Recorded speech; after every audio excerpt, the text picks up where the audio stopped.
All right. Well, we are live with the one and only Spring Bengtzen. Wanted to hop on, and the cool thing is we work together and we have some cool collaboration happening, but I don't really even know your story. So I think for people that follow us, I know as we've grown up in Utah, whenever I say we work with Spring, everybody knows you. Yeah. And we mastermind in some of the same groups. So there's a lot of crossover, and we've done some cool stuff together. But then I legitimately am not going to pretend to ask questions I don't know the answer to, because the questions I'm going to ask, I really don't know the answer to. Yeah. So, Spring, I guess, where'd you grow up? What is your background? A little bit, maybe you've got kids, like where you Yeah. live, like who is Spring? Not the real estate mogul, but the person, like who is Spring? Yeah. So first of all, thanks for connecting with me. I'm excited to do this with you. Yep. So I grew up in Utah. I grew up in Sandy. I went to Jordan High School. Awesome. Um, when I got married, to my children's father, he's not who I'm married to now. I moved up to Eden, which Eden is like a little resort town up 20. Well, I live 20 minutes from there, but it's probably about 45 minutes from Salt Lake City. And that's where I started my real estate career. I am married. I have 2 children of my own and 3 stepchildren. So I have a blended family of 5. I currently live in Utah in Davis County, which is just 20 minutes north of Salt Lake City. And that's where our office is at. So raising your kids, were you in real estate? Was it it sounds like you've got divorced at some point. So was it that got you into real estate? Were you doing No. real estate in your previous marriage? Like, how did that end up? Okay, I ended up in real estate as a fluke. It is awesome. So I'll say I'm a typical Utah girl back in the day that I was like, I'm going to be a mom with all these kids. I don't want to, like, that was my jam. Yeah. So when we moved to Eden, it's a resort town, and I would walk by the real estate office at the golf course and be like, that's cool. That looks fun. I had started getting my real estate license, like so many, that we're going to buy our own houses. I'll save the money. And, Yeah. and so one day we went to lunch or dinner with, a realtor up there that worked in that office. And she said, oh, we're actually hiring someone to be my partner. And my husband at the time was like, Spring would be perfect for that. And I thought, what the heck are you getting me into? Like, I haven't even gone to real estate school. Like, what are you Right. doing? She's like, oh, you really would want that job? So I Yeah. hurried and finished real estate school. This was before you could do it online. And she got me an interview. And long story short, I obviously got the job. But the funny thing Right. is so I was 22. They gave me the job, and I quit my cut hair. I had actually a great clientele in Salt Lake City. And I like, hey, I'm done. I was driving almost an hour to work every day. Yeah. And the broker called me. She's like, I'm sorry, the developer doesn't want to hire you. You're too young. I'm like, oh my gosh. So anyway, I was like, I'll just work for free. Let me just come and I'll prove myself. And so I went in and shadowed for like 3 months, just did all their grunt work. And I sold my first house over the phone, actually. I listened to everything they said. I answered the phone one day and I was like, cool, do you want to make an offer? And I didn't say cool, but I'm like, would you like to make an offer after I gave him the deal? And he said, yes. So the first house I ever sold was over the phone. I've never met the gentleman. He bought like 3 houses from me.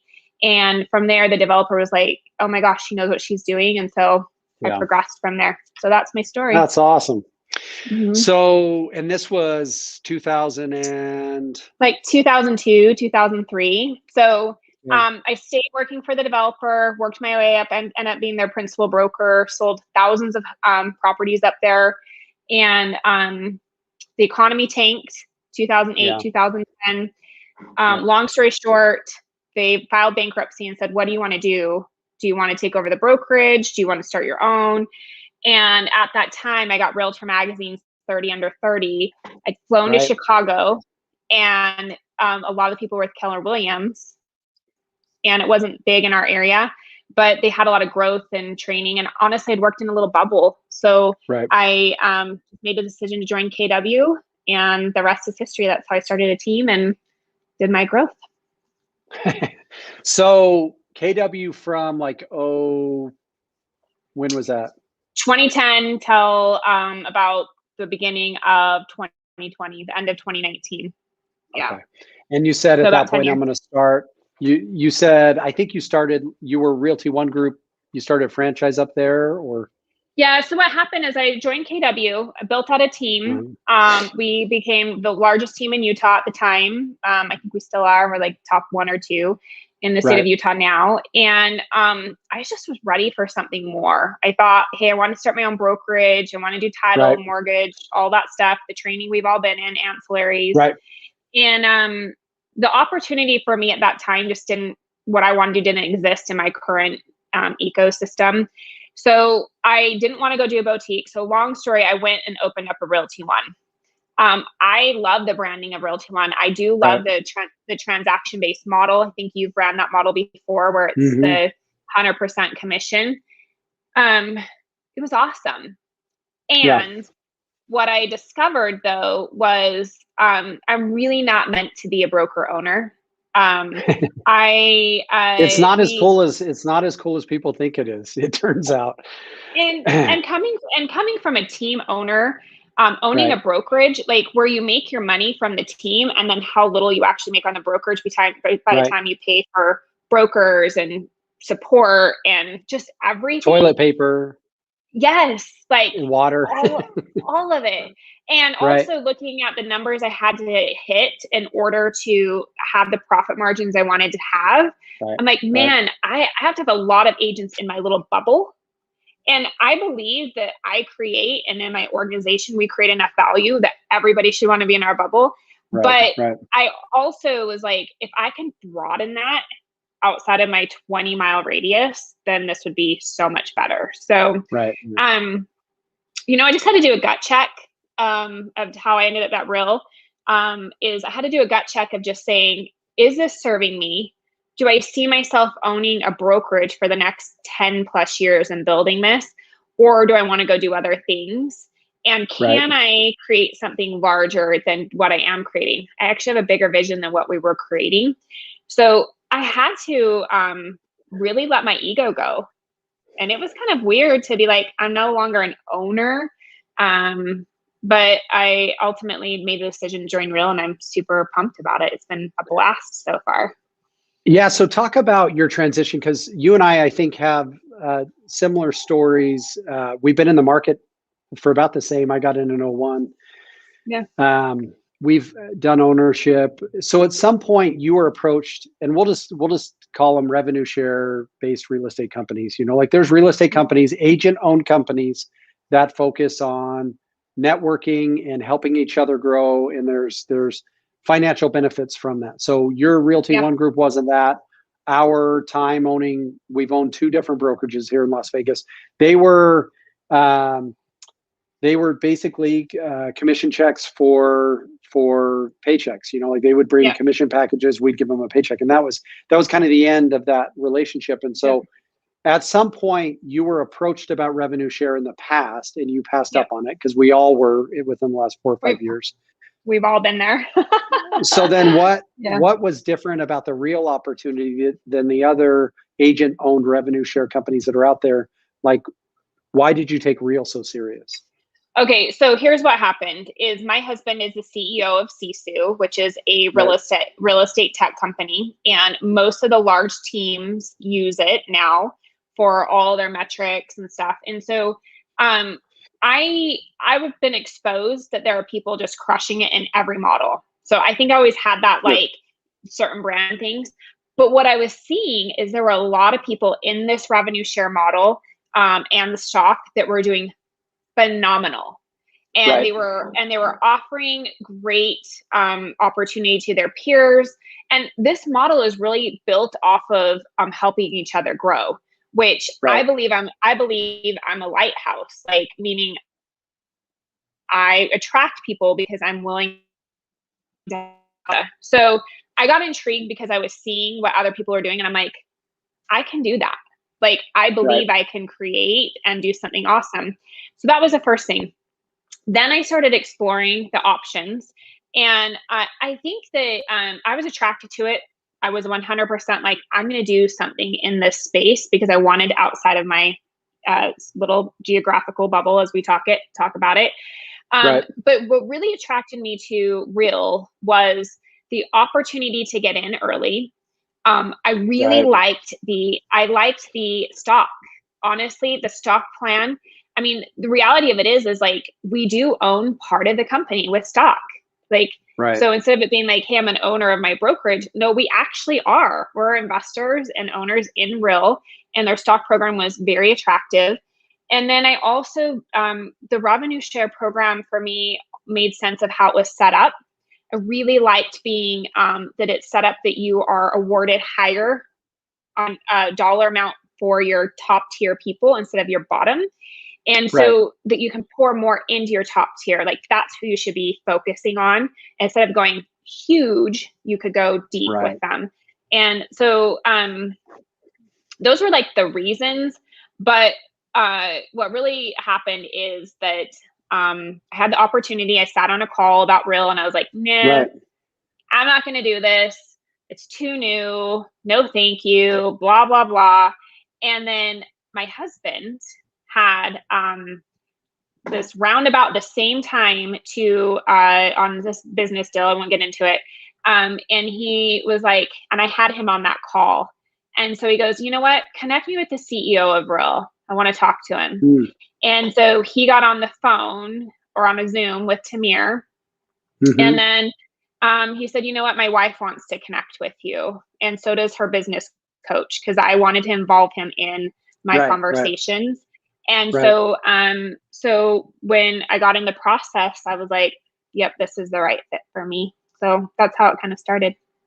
Well, help me flesh this out a little bit, which I would prefer to like talk things out live than off the line. Yeah. So Yeah. I got interviewed by a VC fund that in the real estate space, and he asked me why I didn't take revenue share companies more serious years ago. Because we were approached as a small brokerage owner 3 or 4 years ago, like, hey, come check out what we're building. And I just thought it was crazy. Like I just wasn't interested at all. And there's no sales pitch in this. It's just real. So Yeah. I said, to be honest, and I don't want to upset any of my friends that own brokerages, but I think for me, maybe they're different, but for me, it had to have been greed. It had to have Yeah. just been that I liked owning the brokerage myself. Like I liked that Taylor and I had that complete control of success or failure, Mm-hmm. which is still it's a good thing to have. Like it's our thing, like, but Yeah. it had to have just been I wasn't, and it's not even that I evaluated it and said it was greed at the time, but I Yeah. think if now what led to our decision with Real, I think is a lot similar to yours, was I just saw a great opportunity for our agents. Yeah. And like there's no like falsity in that. It's just like I'm tired of seeing, and I don't. So I guess I'm asking this to help ask you to help me flesh it out and to see if you had any of the same thoughts. But for me, it was like I'm tired of fighting the fight myself. Number one. Yeah. So Yeah. if I could get all my guys to be with me, that'd be awesome.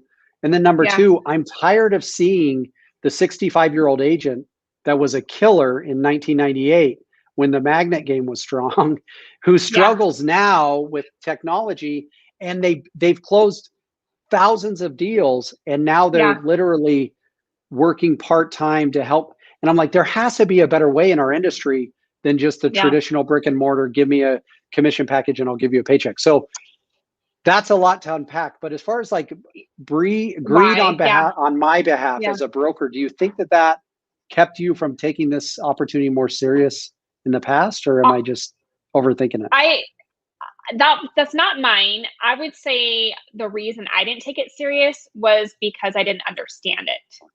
Hmm. So I think a little bit of mine came from ignorance. And I think it also, a little bit of it came from limiting beliefs on myself of being like, okay, I see all these people doing cool things outside of my world that are Right. big names. And they're like, and I had that of like, oh man, that's not me. But when I Right. got into owning a brokerage, I was like, man, this is a lot of work, and Yeah. I could create something more for my agent. So I love that you said this about your agents, because a big decision of why I decided to do this was exactly that.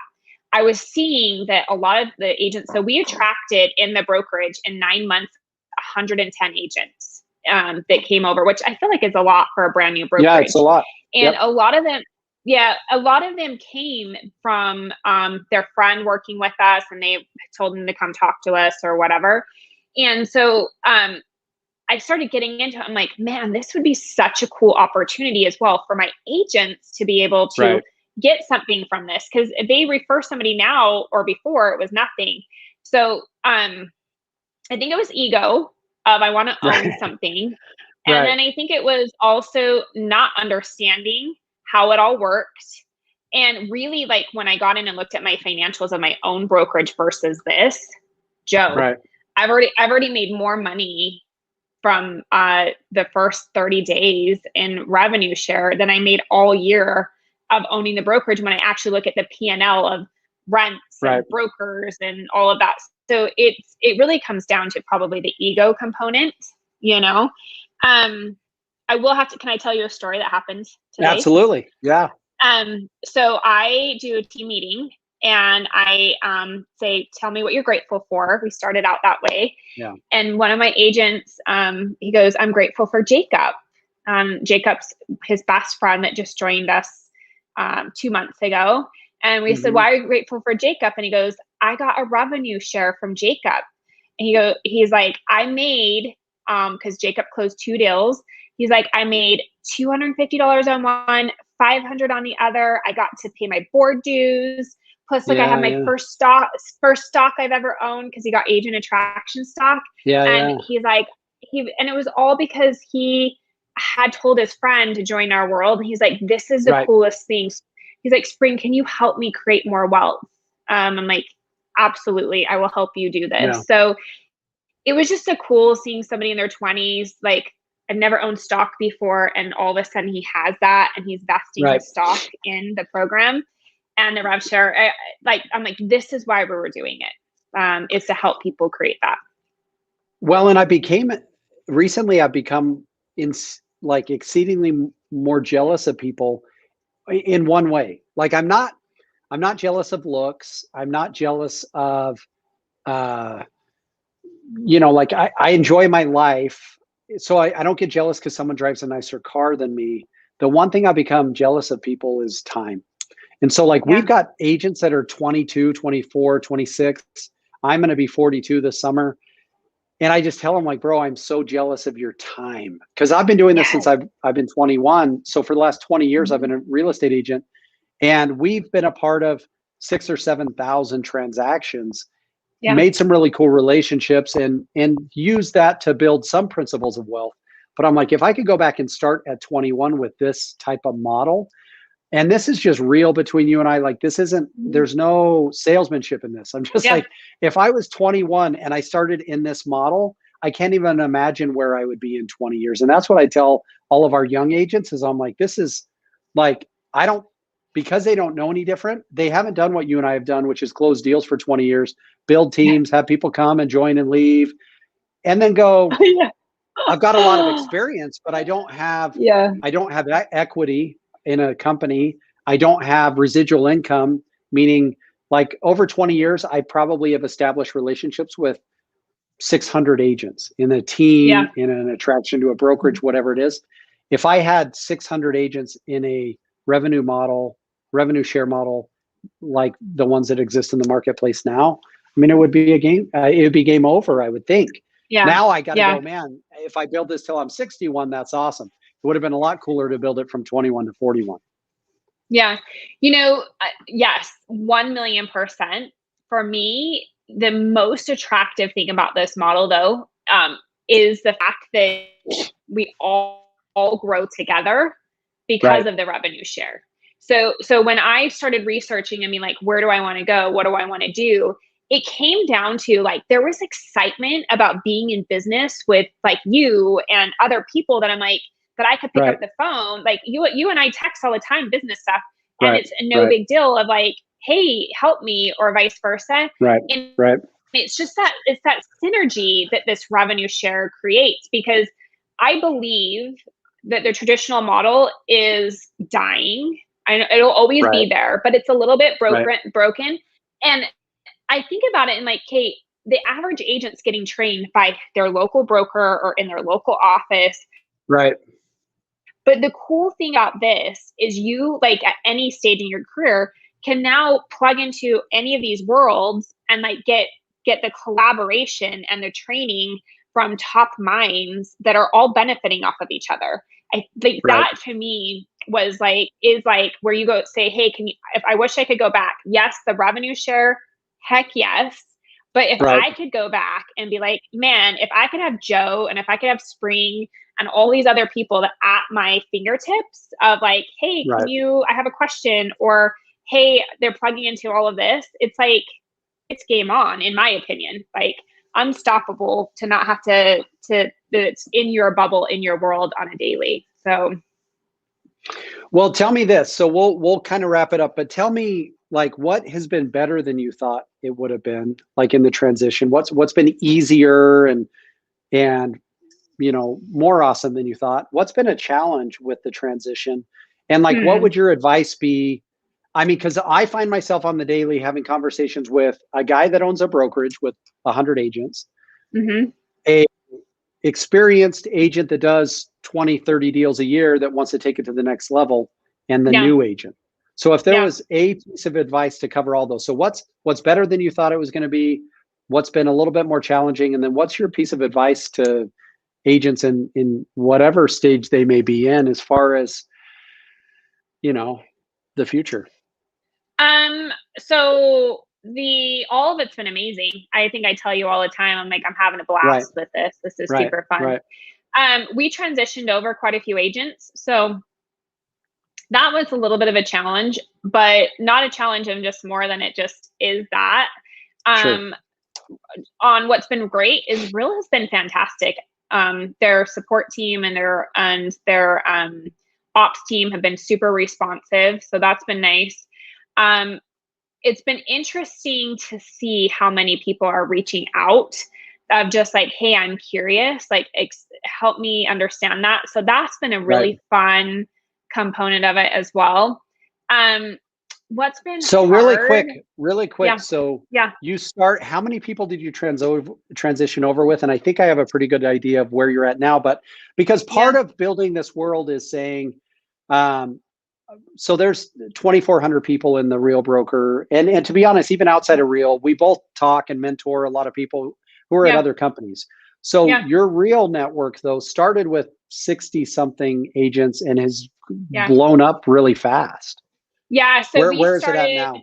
we started at roughly right around 60, and that was about 45 days ago, and we're over 200. So last That's I looked at nuts. my app, I'm at like 205, and we have more. But and the cool thing about this is I'm not a recruiter. Like I'm not Right. going out and being like, I'm gonna knock down your door about it. I'm feel like I'm an attractor. I'm like, I'm going to tell you how awesome it is. And I actually want to tell everybody how awesome it is. Like it has been so awesome. Right. And so I think that right there is making it. So if I could tell anybody, cause I hear all the time, well, Spring, I'm not you. I'm not going to go recruit all these agents, Right. whatever. Right. I'm just having real conversations. Like I'm just having a real conversation of like, well, what is it that you are looking for? Like, where do you want to grow? Like, whatever. And maybe Right. we're the right fit or maybe we're not, but generally speaking, we're the right fit. So, Yeah. so to answer your question, what's been better than I thought? It's been a lot funner than I thought it would be. Right. It's been a blast to create. It's been a blast to like get to know people on a different level and really dive in and help them build their businesses. I'm connecting with more agents right now than ever Yeah. before. I feel like I being brought into Zoom calls all the time or in-person meetings. More difficult, I would just say the initial transition, but other than that, like it's actually been a little bit easier than having to deal all of it on our own with having our own brokerage. So I don't have anything that I'm feeling like it was hard, Well, and I don't know if you felt this. I think the most difficult thing for me with the transition so far has been talking to people and having done what we've done. I talk to agents and I'm like, I know what it would be the best decision for them. And it's hard because sometimes they don't make that decision. And I'm like, Yeah. It's hard when you believe in something so much, because these are conversations. Well, the conversation you and I are having right now, even though it's live streamed or it's on YouTube, like these are real conversations you and I have offline. And so I think the hardest part for me is trying to explain to like knowing what the benefit would be for somebody, trying to help them see it. And if they don't see it, I think that's the hardest part, because by nature, I think I'm an influencer, not the kind that poses with Maseratis on Instagram, but I like to influence people, because once I believe in something so much, I love the Golden Knights. I love golf. Like when I love The Office is the greatest show ever. Ted Lasso is like a strong second. And so like when I really like something, I just want other people, I want to help them. And so I think that's been the hardest part for me, is trying to help people. And sometimes people go like, yeah, it's just not for me. And I'm like, no, it is for you. But anyway. Well, I think that they think that they need to come in and be some crazy recruiter, and that's not what real is about.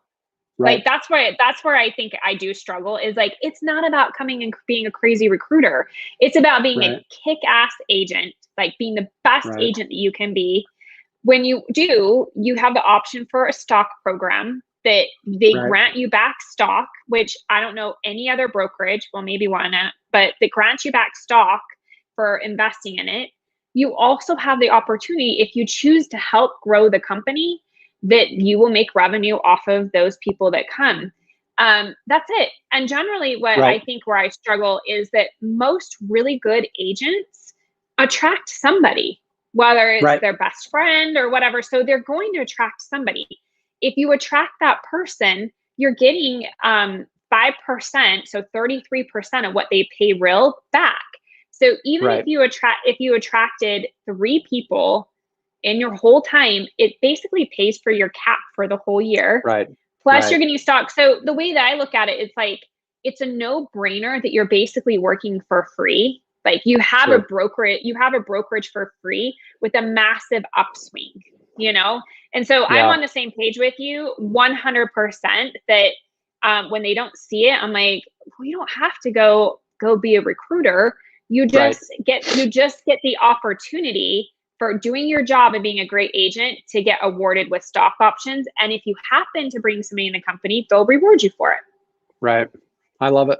So what's your piece of advice to agents? Like whether it's an old dog like me, or like a new young like killer, or just somebody just getting their license from the start, what would because I've got an idea, but what's your piece of advice for them? Well, okay. So a newbie, because it's going to be different for everybody. For a newbie, I would say join a team or find a mentor. This business is one that it's incredibly hard to make it in general. I think it's 1 in 10 agents actually survive. And if you're on a team, it's 1 in 3. So go and learn from people like myself and Joe who have done this. We can take you through and get you into production. Somebody that's middle of the road, I would say, get clarity of what you really want. Like, what does your ideal future look like? And get some clarity in whether you need to hire a coach, whether you need to get in a different circle, whatever that is. Because if you're just doing your business now and you're stagnant, I hate to tell you, but the market is changing of just where we're at. It's going to pass you by. That middle of the road agent is not going to survive. So get some clarity around that. And then somebody who's been in the business for a long time, quite frankly, again, I would start looking, like, if you're a great agent and you're doing your thing, but you're wondering, you need to talk to Joe or I, because like, you should get into a model that you get some other residual income coming in, whether it is a stock, whether it is rev share, because I guarantee you're like a lot of agents that don't have a lot of other things. And who wants to be slinging houses till they're old, Right. 41. So yeah, well, hey, I'm 40. So, so I would just say, that agent that is older, and if you're really starting to look at that, and then obviously adapt, like decide what it is that you want. So, well, I want to hear yours. So my piece of advice would be like a blanket piece of advice is become obsessed Yeah. with wealth creation. Like it's just Yeah. something that I didn't think about when I was so I got into this at 21 and it was deciding between I had some influences in my life that were insurance agents and some influences that were real estate agents. I hated school. So I really wanted to be a personal injury attorney, but I just didn't want to go to school forever. So what I found out pretty quick how easy it was to be rich. Like just have money and have Hmm. things like that's easy. Yeah. The complicated part is wealth creation. And so that's what Taylor and I are Hmm. really beating the drum of with our agents is let's figure out how to build wealth. We define wealth Yeah. as the ability to have assets and get income that is not directly tied to the physical labor of your hands or your mouth or Yeah. your mind. Like are you when you go on vacation, are you making money? Like I've got friends that work in industries to where if they don't have their hands on someone's mouth or their hands on a piece of equipment, they're not making money. Yeah. We're helping. So I could go off on that, but I think brand new agent become obsessed with creation of wealth. Killer Yep. agent that's made some money and maybe even became rich. How do you turn that into wealth? And then the old dog that has been running teams or built little boutique brokerages, um, is that team or that brokerage a wealth creation tool for you? Because for Hmm. me, like you, I've only been in the real world for a short period of time, but I check my app like 4 times a day to see what the revenue share looks like, and I it's think a I'm like lot of 8. yeah. It's cool to see a wealth creation tool that's built in to where I can do what I do best, which is real estate lead generation, real estate conversion coaching and training, Hmm. masterminding, and I could do those things and help to take my put my kids in college or retire someday. Like I don't think I ever got into real estate thinking how am I going to retire, but now I'm going No.